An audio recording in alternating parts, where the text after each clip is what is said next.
He was Caleb Davenport, a titan of industry, whose name was synonymous with success. She was Lena Petrova, the ghost in his gilded penthouse, the woman who cared for his only son. To the world, and to his beautiful high society fiancée, he uttered 5 words that would seal his fate. She's just the nanny. But a secret can only be kept for so long. When their son's life hung in the balance within the sterile walls of a hospital, a single piece of paper, a simple day test, would do more than save a life. It would ignite a firestorm that would burn Caleb Davenport's pristine reputation to the ground. The Davenport penthouse was less a home and more a statement.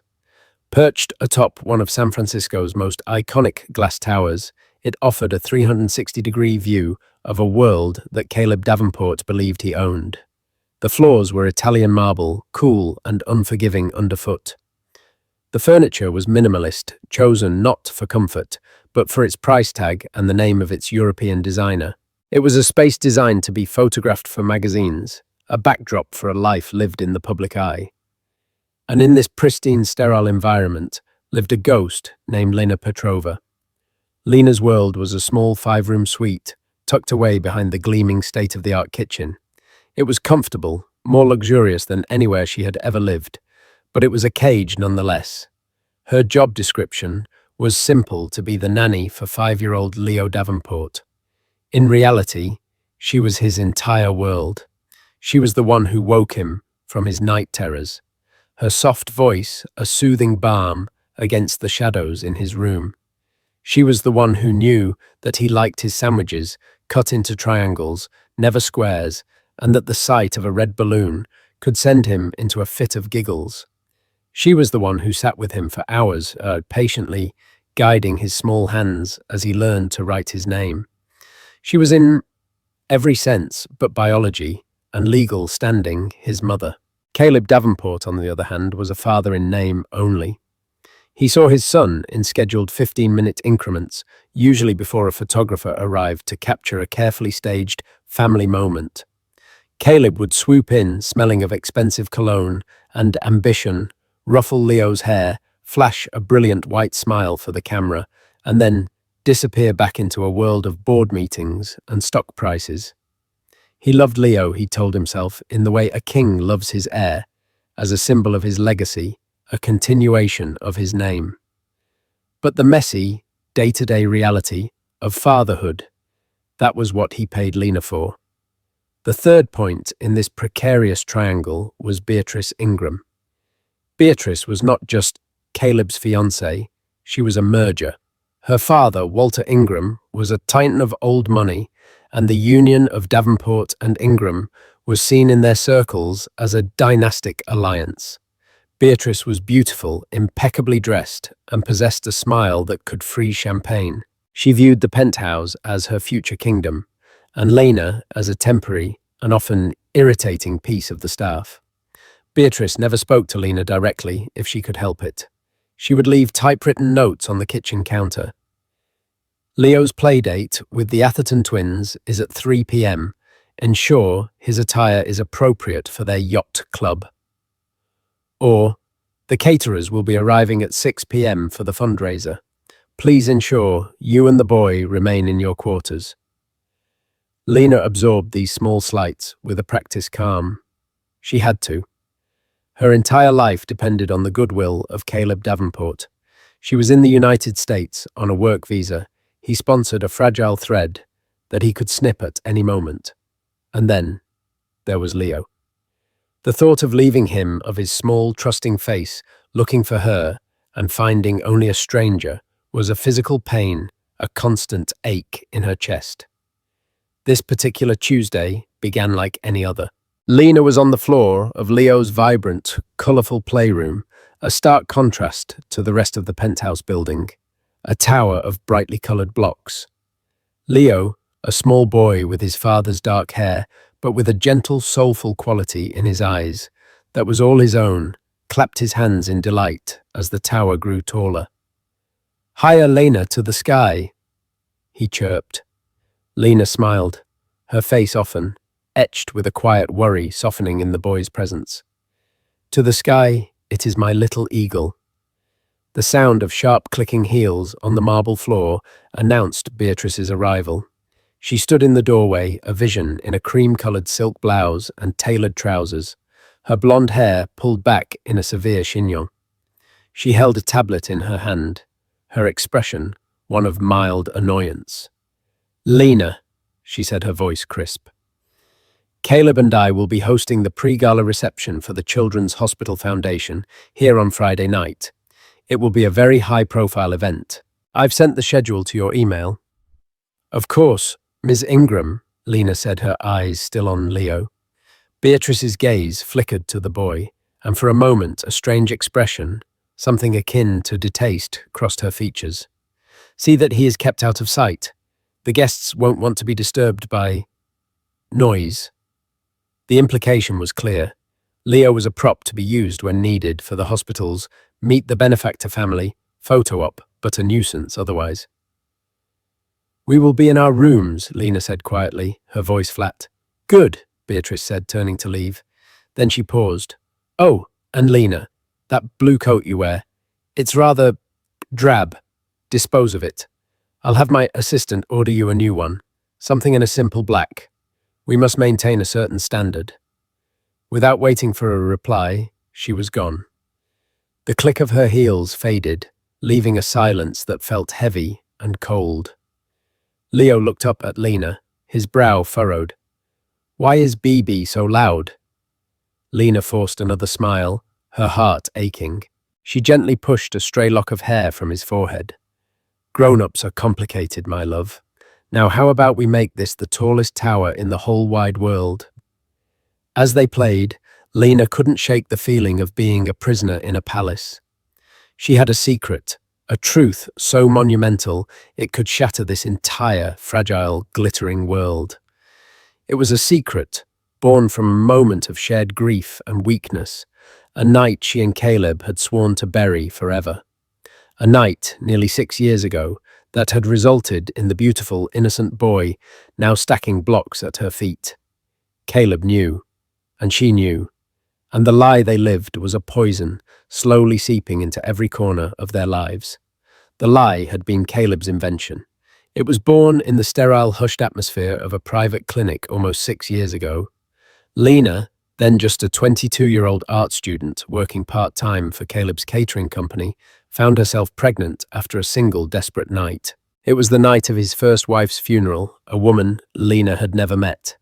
Caleb, shattered by the sudden loss and drowning in whiskey, had found a moment of fleeting human comfort with the quiet girl who was there to clear the dishes after the mourners left. It was a colossal mistake, and they both knew it. When Lena, terrified and alone, had told him weeks later, his reaction was not anger, but cold, calculated panic. His career was just beginning to skyrocket. He was building an empire, an image of a tragic but resilient widower, pulling himself up by his bootstraps. A baby born out of wedlock to a working-class immigrant girl would be a scandal his fragile reputation couldn't afford. So he created the narrative. "You'll want for nothing," he had promised, his voice devoid of warmth, all business. "The child will have my name, my resources. He will be my heir. But you will be his nanny. We will tell everyone my late wife and I were using a surrogate, a process we started before she passed. The child is hers in spirit. You are simply the woman hired to care for him." Lena Young, scared and with no power or resources of her own, had felt she had no choice. She agreed, stepping into the role written for her, trading her identity as a mother for a life of security for her son. It was a deal with the devil, and she paid the price every day. The Children's Hospital Foundation pre-gala reception was the epitome of Caleb Davenport's world. The penthouse, already sterile, was transformed into an even more impersonal space. Waitstaff in crisp white jackets moved silently through crowds of San Francisco's elite, offering champagne and canapes. The air was thick with the scent of money, perfume, and ambition. As promised, Lena and Leo were confined to their suite. Leo was already asleep, clutching the stuffed bear Lena had bought him from a small toy shop a world away from the designer playthings Beatrice occasionally purchased. Lena sat by the window looking out at the glittering lights of the Bay Bridge, feeling like a ghost haunting her own life. Suddenly, a soft knock came at her door. It was Caleb. He looked impeccable in a custom-tailored tuxedo, but his face was tight with stress. "Beatrice wants Leo for a photograph," he said, his voice a low whisper, "with the hospital chairman. It will only take a minute." Lena's heart clenched. "He's asleep, Caleb." "Then wake him up," he hissed, his eyes darting back toward the hallway, as if he were afraid of being seen. "This is important. The foundation is honoring me tonight. It's $1 million donation. I need this to look right." Reluctantly, Lena gently woke the sleepy, disoriented boy. She quickly dressed him in the miniature tuxedo Beatrice had laid out, a stiff, uncomfortable outfit that made him look like a tiny doll. As she led him out into the main living area, the noise and the crush of people were overwhelming. Flashbulbs popped, momentarily blinding them. Beatrice glided over her smile, fixed and dazzling. She didn't look at Lena. Instead, she scooped Leo into her arms, holding him a little too tightly. "Here he is," she announced to a portly man with a red face. "Our little pride and joy." Leo, frightened by the lights and the strangers, began to squirm. "I want Lena," he whimpered, his small voice cutting through the chatter. A ripple of awkward silence spread through the nearby guests. Beatrice's smile tightened. Caleb stepped in, placing a hand on Leo's back. Now, son. Be brave for the cameras." But Leo's distress only grew. He reached out his small arms, his face crumpled in tears. "Lena?" It was then that one of Beatrice's society friends, a woman named Genevieve Parker, dripping in diamonds, leaned in and whispered to Beatrice loud enough for several people to hear. "My dear, you have the patience of a saint. My nanny is a treasure, but they can be so clingy with the children, can't they?" The comment was a match to a fuse. Beatrice publicly embarrassed her perfect facade. Cracking looked from Leo's tear-streaked face to Lena's anxious one. The comparison, however casual, infuriated her. She, Beatrice Ingram, being compared to a hired hand. Caleb saw the storm brewing in his fiancée's eyes. His instinct for self-preservation, for image control, kicked in. He put a firm arm around Beatrice's waist, pulling her close and turning to Genevieve with a dismissive laugh. He gestured vaguely in Lena's direction, not even bothering to look at her. "Oh, don't worry about it," he said, his voice booming with false bonhomie for all to hear. "Lena knows her place. After all, she's just the nanny." The word struck Lena with the force of a physical blow. Just the nanny. He had said it. He had said it out loud in front of all these people, reducing her entire existence, her secret sacrifice, her boundless love for her own son, to a job title. The guests chuckled politely. Beatrice's expression relaxed, her superiority restored. Lena felt the blood drain from her face. She saw the pitying glances, the dismissive smirks. In that moment, she wasn't a person. She was a piece of furniture, a functionary who had overstepped. With as much dignity as she could muster, she walked forward, gently, took her crying son from Beatrice's stiff arms, and whispered, "It's all right, my love. Let's go back to our room." As she walked away, the sound of the party resuming behind her, she held her son tight. The tears she refused to shed for herself fell for him. He had been used, paraded like a show pony, and then discarded, and she had been erased. Back in the safety of their suite, as she rocked Leo back to sleep, a cold, hard resolve began to form in Lena's heart. The gilded bars of her cage had never felt so sharp. The lie had never felt so heavy. Caleb had made his choice. He had chosen his reputation over her dignity, over the truth of their son's life. And she knew with a terrifying certainty that a lie so large was bound to collapse. She just didn't know it would be their son's own fragile health that would bring the whole rotten structure crashing down.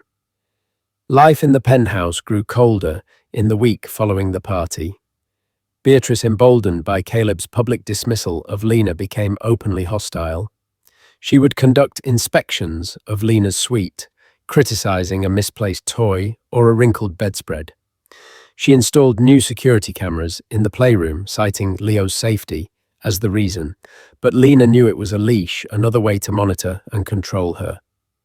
Caleb, for his part, avoided them both. He buried himself in his work, staying late at the office and communicating through his assistant. The lie had been spoken aloud, and now it was a wall between them, solid and impenetrable.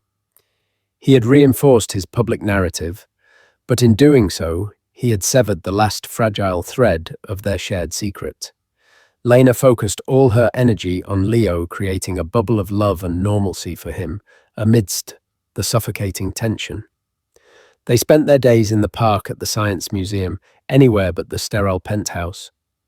She saw a growing fragility in him, a paleness to his skin, and a weariness in his eyes that worried her deeply. He was more tired than usual, and small bruises would appear on his arms and legs, from minor bumps, blooms of purple and blue that seemed too dark and took too long to fade. She tried to bring it up with Caleb, cornering him one morning as he was leaving for work.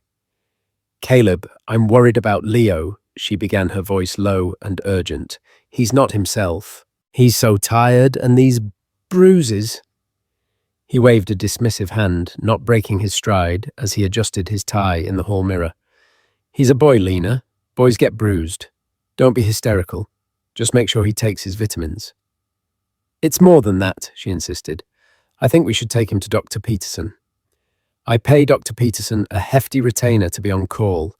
If he thought there was an issue, he would have mentioned it at Leo's last checkup." Caleb said, his tone final. "I have a meeting with the board. I don't have time for this. Handle it." He was gone, leaving Lena standing alone in the vast empty foyer, her concerns brushed aside like dust. The crisis came on a Sunday. It was a grey, drizzly afternoon. Beatrice was out for brunch with her society friends, and Caleb was locked in his home office on a conference call with his Tokyo investors. Lena and Leo were in the playroom quietly reading a book.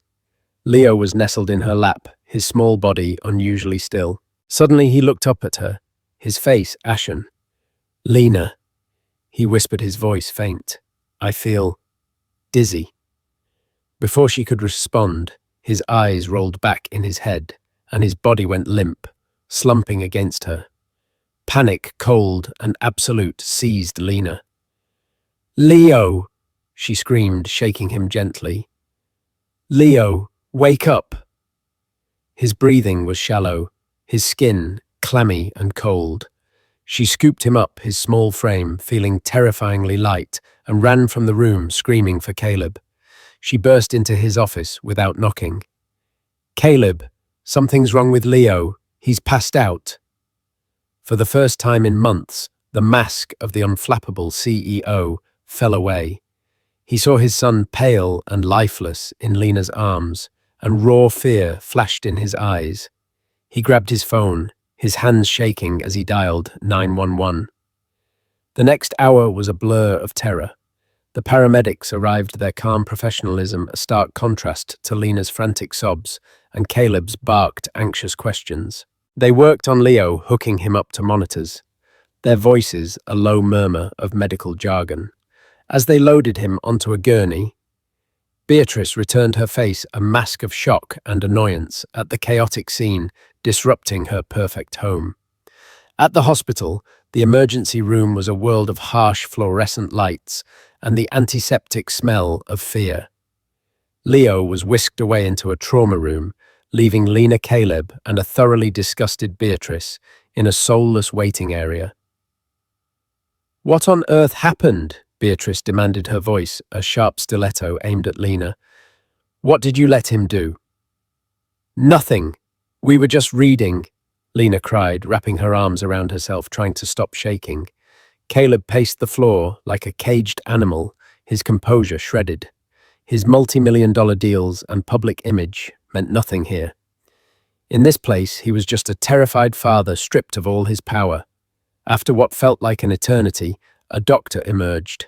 She was a woman in her 50s, with tired, compassionate eyes and a no-nonsense demeanor.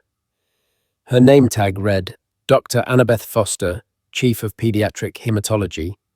Mr. Davenport, she said, her voice calm but grave. Caleb rushed forward. How is he? What's wrong with my son? Dr. Foster's expression was serious. Leo is stable for now. We've managed to get him conscious, but he's had what we call a hypoplastic crisis. His body isn't producing enough red blood cells. The initial tests, combined with the symptoms you described, the fatigue, the bruising, are highly indicative of a rare genetic bone marrow disorder, something like diamond blackfan anemia. The medical terms washed over them, but the gravity was clear. A genetic disorder, Caleb repeated, looking bewildered. From where by me, my family has no history of anything like this. He glanced at Beatrice, who looked horrified at the implication of faulty genetics being associated with her future family. Doctor, Foster continued, her gaze steady. These conditions are often spontaneous mutations, but they can be inherited. We've done a full blood panel, and his situation is critical. His bone marrow is failing.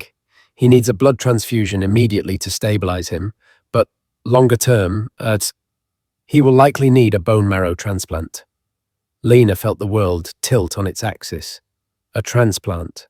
A transplant from who? Caleb asked, his voice hoarse. The best chance for a match is always a close biological relative, Dr. Foster explained gently. A parent or a sibling. We will need to run compatibility tests on both biological parents as soon as possible. It's our best and most urgent hope. The doctor's words hung in the air, a death sentence, for the lie Caleb had so carefully constructed. Biological parents. Plural. Caleb's face went white. He stared at Dr. Foster, then his eyes darted to Beatrice, whose expression was a mixture of confusion and dawning suspicion. Finally, his gaze fell on Lena. In his eyes, she saw not concern for their son, but pure, unadulterated terror. The terror of a man whose perfectly curated world was about to be blown apart by the one thing he could not control, the truth, carried in the very blood of his child. The sterile, quiet hospital room, where Leo now lay, felt like the epicenter of a slow-motion earthquake. Leo was small and pale in the oversized bed, an IV line snaking into his delicate arm, a machine beside him, beeping in a steady, life-affirming rhythm that did little to soothe the panic in the room. Dr. Foster stood by the window, giving the family a moment. We need to move quickly, she reiterated, her tone leaving no room for argument. The lab is ready to process the compatibility tests. We need blood samples from both of you. She looked directly at Caleb, then her gaze shifted, waiting for him to identify the boy's mother. Caleb felt a cold sweat prickle his skin. His mind, usually so quick and decisive, was a maelstrom of conflicting instincts. The father in him screamed to do anything to save his son. The CEO in him screamed that this was a disaster, a public relations nightmare from which he might never recover. Beatrice, however, saw an opportunity. Her suspicions simmering since the party now boiled over. She had always found the story of the surrogate convenient but flimsy. Caleb was a man who controlled every detail of his life. The idea that he would leave his late wife's legacy in the hands of this quiet, mousy woman never sat right.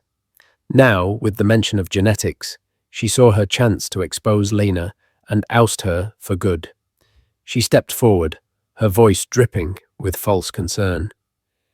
Doctor, this is of course a terrible shock. Caleb will do whatever it takes.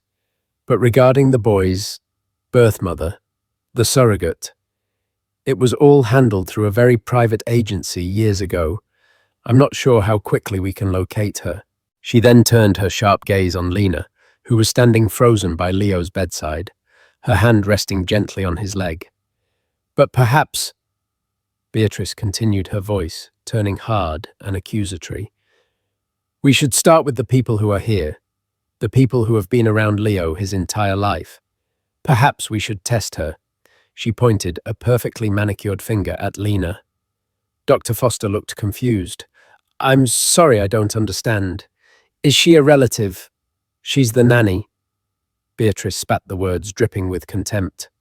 But given her unusual attachment to the boy and his to her, perhaps there is more to her story than she's told us. Perhaps there's a biological connection she's been hiding. Maybe she's a distant cousin of this mysterious surrogate trying to extort the Davenport family. It was a wild, desperate accusation, but it was brilliant in its cruelty. It painted Lena as a deceitful interloper, a potential threat, and offered Caleb a plausible, albeit temporary, way out. He could agree to this, frame it as a responsible, if far-fetched measure, to explore every possibility. Caleb seized the lifeline. Yes, he said, his voice regaining some of its familiar authority. That's a good point, Beatrice. In a crisis like this, we can't leave any stone unturned. Dr. Foster, let's test the nanny, just to be thorough. Lena stared at him aghast. He was going to let this happen. He was going to stand by and watch as his fiancée accused her of being a liar and an extortionist, all to protect himself. He was willing to submit her to this charade, to this test, knowing full well what the result would be.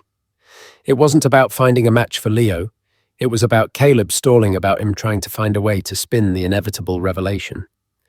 Dr. Foster looked from Caleb's strained face to Beatrice's triumphant sneer, and finally to Lena's pale, shocked expression. As a doctor who had seen every permutation of family drama play out in the face of illness, she sensed the deep, unspoken current in the room. That is highly irregular, Dr. Foster said carefully. Statistically, the chances of a random staff member being a compatible match are infinitesimal. We need to focus our resources on finding the biological mother. And we will, Caleb insisted, his voice hardening. My legal team is already on it. But while they work, we do this. I'm the boy's father, and I'm instructing you to test us both, me and her. The demand was unthinkable, a public display of his cowardice. He was sacrificing her on the altar of his reputation, forcing her into a position where the truth, when it came out, would look like a sordid secret she had been hiding, not a painful pact he had forced upon her. Lena felt a surge of adrenaline cut through her fear. Her voice, when she finally spoke, was trembling but clear. Fine, she said, looking directly at Caleb, her eyes locking with his. Test me. The challenge in her tone was unmistakable. It was not the voice of a meek, compliant nanny. It was the voice of a mother pushed to the edge. It was the voice of a woman who had just realized that the devil she had made a deal with was never going to honor his end of the bargain. Beatrice smiled a thin, cruel slash of red lipstick. She believed she was about to be vindicated, that this test would prove Lena was nothing and nobody, a genetic dead end that would allow her to be dismissed and forgotten. Caleb looked away, unable to meet Lena's gaze. He knew what was coming. He had just personally lit the fuse on the bomb that would destroy his life. Dr. Foster sighed, a weary resignation in her eyes. Very well, she said, picking up the phone to call the lab. A phlebotomist will be up in 5 minutes to draw blood from Mr. Davenport and from Ms. Petrova. But the room fell into a tense, suffocating silence, broken only by the steady, rhythmic beep of the machine that was keeping their son and their secret alive. The 24 hours it took to process the HLA typing and day analysis were the longest of Lena's life. She refused to leave the hospital, sleeping in the uncomfortable chair by Leo's bedside, her hand always on his. Caleb, by contrast, was a whirlwind of frantic, controlled activity. He made calls to his lawyers, his PR team, and his board of directors, preparing for a fire he knew was coming, but still desperately trying to control. Beatrice stayed with him, a silent, predatory presence. She was coiled like a snake, waiting to strike. She had already planned her victory speech, the cold, dismissive words she would use to have Lena thrown out of their lives forever, once the tests confirmed she was a nobody. The summons came via a call from Dr. Foster's office. She requested a meeting with Caleb, Beatrice, and Lena in a small private conference room down the hall. The room was bland and impersonal, with a large mahogany table and several chairs. It felt like a place where bad news was delivered daily. They sat in silence, the air thick with unspoken animosity. Caleb sat at the head of the table, looking like a CEO about to face a hostile takeover. Beatrice sat to his right, her posture rigid, her expression one of eager anticipation. Lena sat opposite them, small and alone, but a strange calm had settled over her. The worst was about to happen, and in a way it was a relief. The burden of the lie was about to be lifted, no matter how catastrophic the consequences. Dr. Foster entered holding a simple manila folder. She closed the door behind her, and the soft click echoed in the silent room. She didn't sit down. She stood, her expression clinical, but not unkind, and placed 2 pieces of paper on the table. "I have the results of the compatibility tests," she began, her voice even. "We test for specific genetic markers, human leukocyte antigens, or HLA, to determine the viability of a transplant. A parent will always be a 50% or haploidentical match to their child. We were looking for such a match." She paused, her gaze sweeping over the 3 of them. "First, Mr. Davenport." She pushed one of the papers toward Caleb. "As expected, your results confirm you are a 50% match for Leo. You are conclusively his biological father." Caleb nodded, a sheen of sweat on his forehead. This was the easy part, the known fact. Beatrice gave a tight, satisfied smile. It was all going according to her script. "And now, for Ms. Petrova," Dr. Foster continued, her eyes settling on Lena. Beatrice leaned forward, unable to contain her glee. "And is she a 1-in-a-million distant cousin, or is she, as I suspect, completely unrelated?" she asked, her voice sharp. Dr. Foster looked at Beatrice, a flicker of something unreadable in her eyes. Then she looked back at the paper in her hand. "Ms. Petrova's results are not what we expected," the doctor said slowly, choosing her words with deliberate care. She slid the second paper across the table. "They are also conclusive. She is a 50% match for Leo." The words dropped into the silence of the room like stones into a still pond. Beatrice blinked, confused. What does that mean? A 50% match like Caleb? How is that possible?" Dr. Foster's gaze was unwavering. "It means that Ms. Petrova shares exactly half of her HLA markers with Leo. It is a scientific impossibility for her to be anything other than his biological mother." The room plunged into absolute deafening silence for a full 5 seconds. Then Beatrice erupted. She shot to her feet, her chair screeching back against the floor. Her face, a moment ago so composed, was a twisted mask of fury and disbelief. She whirled on Caleb, her voice a venomous shriek. "You liar!" she screamed, her voice cracking with rage. "You stood there and let me believe. You told me she was nothing. You told everyone she was just the nanny." Caleb flinched as if he'd been struck. He was pale, speechless, his carefully constructed world shattering around him in real time. "Beatrice, calm down. Let me explain." "Explain what?" She raged, her eyes wild. "Explain that you have a child with the help, that you've been lying to me, to my family, to everyone for years, that our entire relationship, our engagement, has been built on this disgusting secret." She turned her venom on Lena, who sat still and silent, tears finally streaming down her cheeks. Not tears of sadness, but of pure, unadulterated release. "And you," Beatrice snarled, jabbing a finger at her, "you pathetic little snake playing the part of the meek little nanny while you were sleeping with my fiancé. You think you've won, don't you? You think you've secured your meal ticket?" It was Dr. Foster who intervened, her voice cutting through the tirade like a surgeon's scalpel. "That's enough, Ms. Ingram. My only concern here is the well-being of my patient.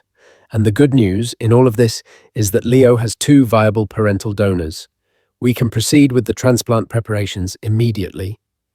But Beatrice was beyond reason. The humiliation was too great. The public embarrassment she had tried to inflict on Lena had backfired in the most spectacular way imaginable. She looked at Caleb, her expression curdling into one of pure loathing. "It's over, Caleb," she hissed, her voice low and dangerous. "Everything. The engagement, the merger, all of it. I will make it my life's mission to see you ruined for this. My father will tear your company apart. You will be a laughingstock." Without another glance, she grabbed her purse, turned, and stormed out of the room, slamming the door so hard the walls seemed to shake. Caleb slumped in his chair, burying his face in his hands. He didn't look at Lena. He couldn't. He had been exposed, his meticulously crafted empire of lies reduced to rubble by a single piece of paper.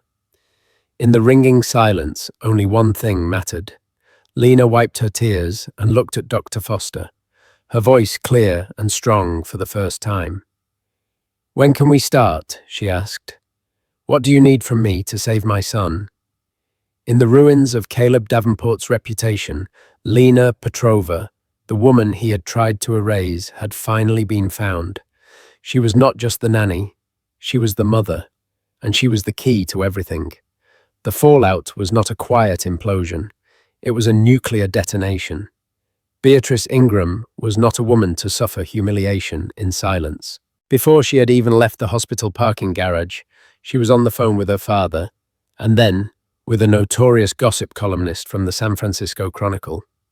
She didn't just leak the story, she firebombed Caleb's life with it. The headline hit the internet by nightfall and was on the front page of the paper. The next morning, Davenport's Nannygate, tech mogul's secret love child exposed by hospital DNA test. Fiancée Beatrice Ingram calls off engagement. The story was brutal. It had everything: wealth betrayal, a secret baby, and the delicious karmic twist of the arrogant millionaire being brought down by his own lie. The columnist fed juicy, vindictive details by Beatrice, painted a picture of Caleb as a manipulative monster and Lena as his long-suffering victim. The infamous line, "She's just the nanny," was the quote that went viral, becoming a hashtag that trended for days. Hashtag just the nanny. Caleb's world crumbled with astonishing speed. His company, Davenport Innovations, which was built as much on his personal brand as its technology, took an immediate and catastrophic hit.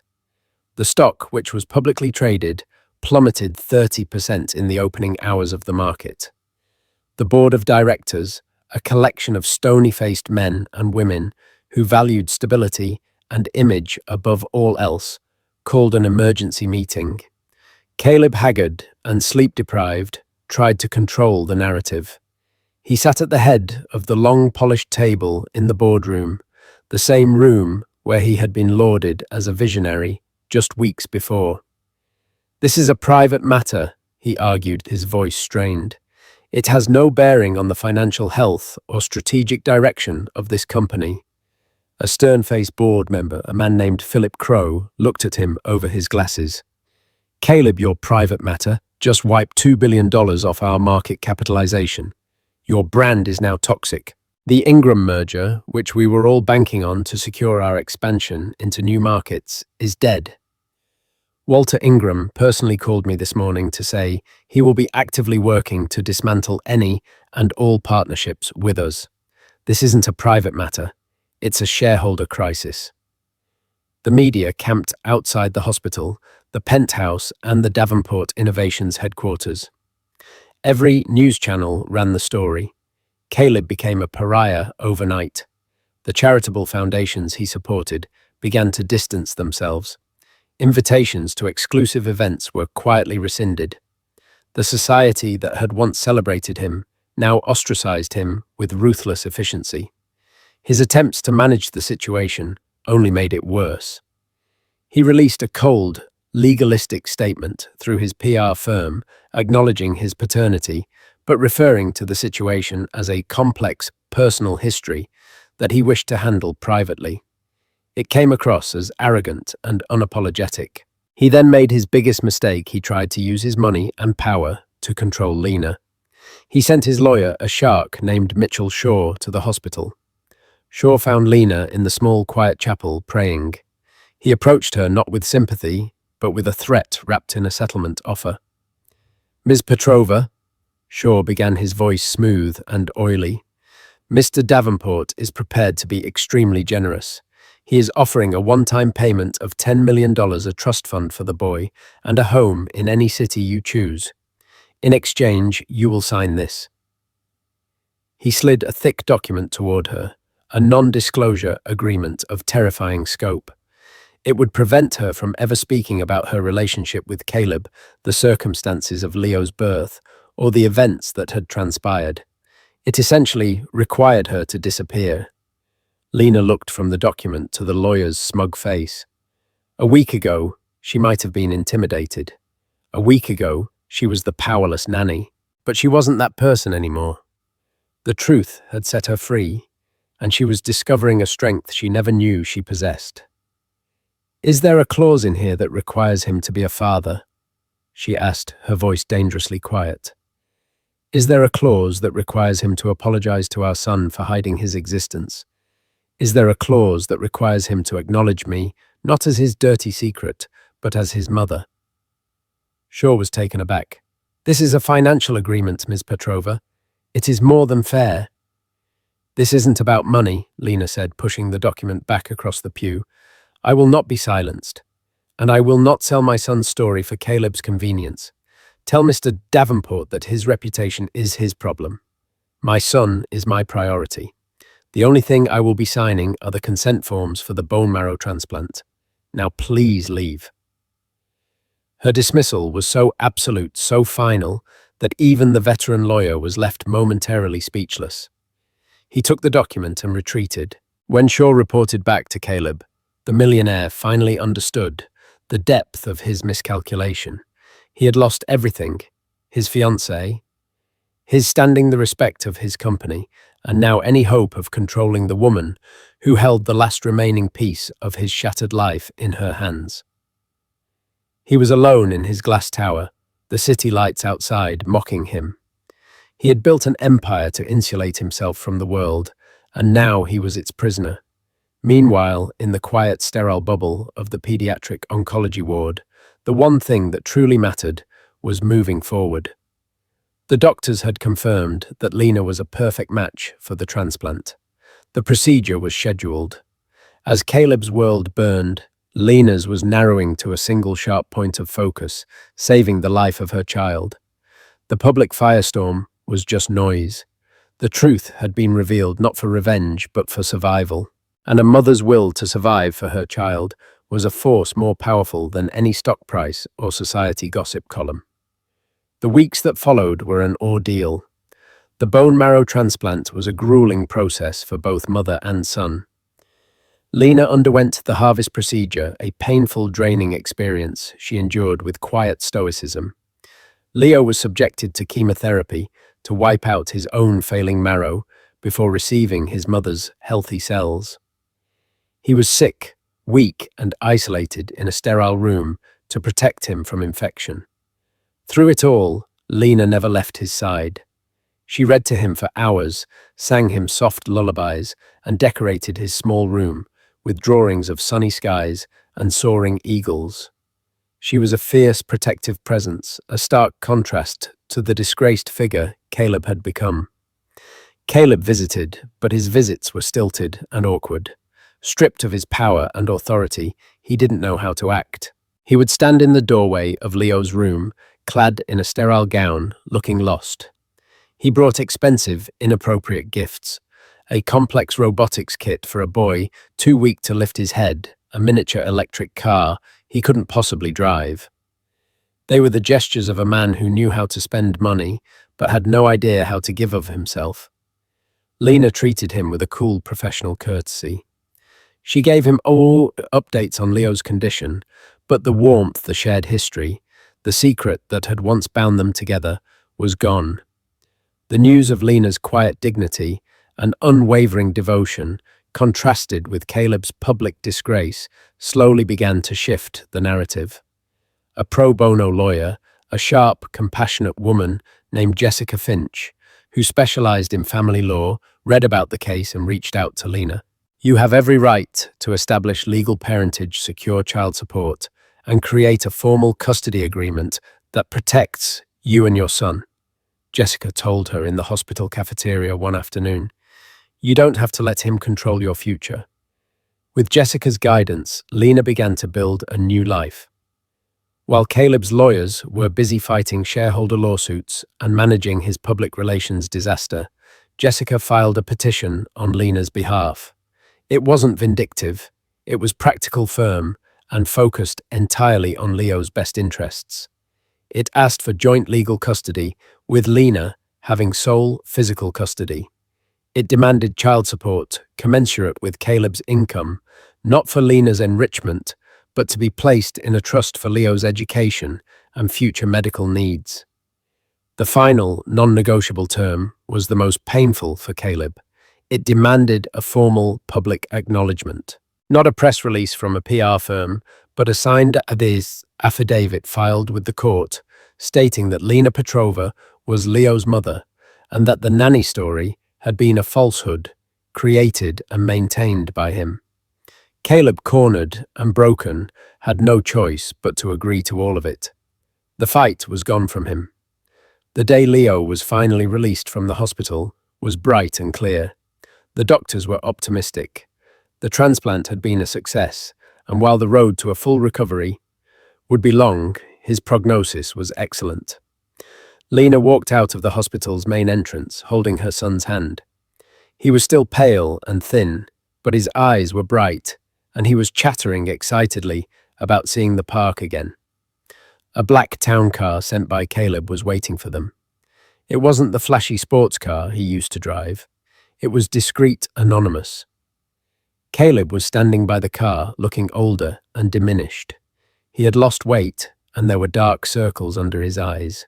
His expensive suit seemed to hang off his frame. He looked at Lena, and for the first time she saw something in his eyes beyond fear or arrogance. It was a glimmer of shame, of profound loss. Lena, he said, his voice raspy, the house in Pacific Heights is ready. It's in your name. The trust is established. Everything you asked for. Lena nodded, pulling her son a little closer. Thank you, Caleb. Can I see him on weekends? He asked, his voice hesitant, almost timid. He was asking for permission, something he had never done in his life. We will follow the custody agreement, Lena said, her voice not unkind but firm. Jessica will coordinate the schedule with your lawyer. What matters now is Leo's stability. She helped Leo into the back seat and got in beside him. As the car pulled away from the curb, Leo looked back and waved a small, hesitant wave at his father. Caleb raised a hand in return, standing alone on the sidewalk, a solitary figure, watching his past and the family he never truly had drive away. Lena didn't look back. She looked forward at the sun beside her and the open road ahead. She wasn't a millionaire, and she would never live in a penthouse overlooking the city, but she was free. She had her son, she had her name, and she had her truth. In the end, in the quiet, undeniable way that truth always does, a mother's love had proven to be the most valuable asset of all. Caleb Davenport had lost his reputation, but Lena Petrova had finally found her voice. Caleb Davenport's story is a powerful cautionary tale about how lies, no matter how well constructed, will always crumble under the weight of truth. He tried to trade a woman's dignity and a child's identity for a pristine public image, only to lose everything in the end. But the real heart of this story isn't his downfall, it's Lena Petrova's rise. It's a testament to her mother's incredible strength and the fierce, unconditional love that drove her to fight for her son's life and their future. She proved that true power isn't found in wealth or status, but in integrity, courage, and fighting for what is right. What did you think of Caleb's ultimate decision? Was his downfall deserved? And what would you have done in Lena's position? Let us know your thoughts in the comments below. We read every single one. If this story moved you, please give this video a like.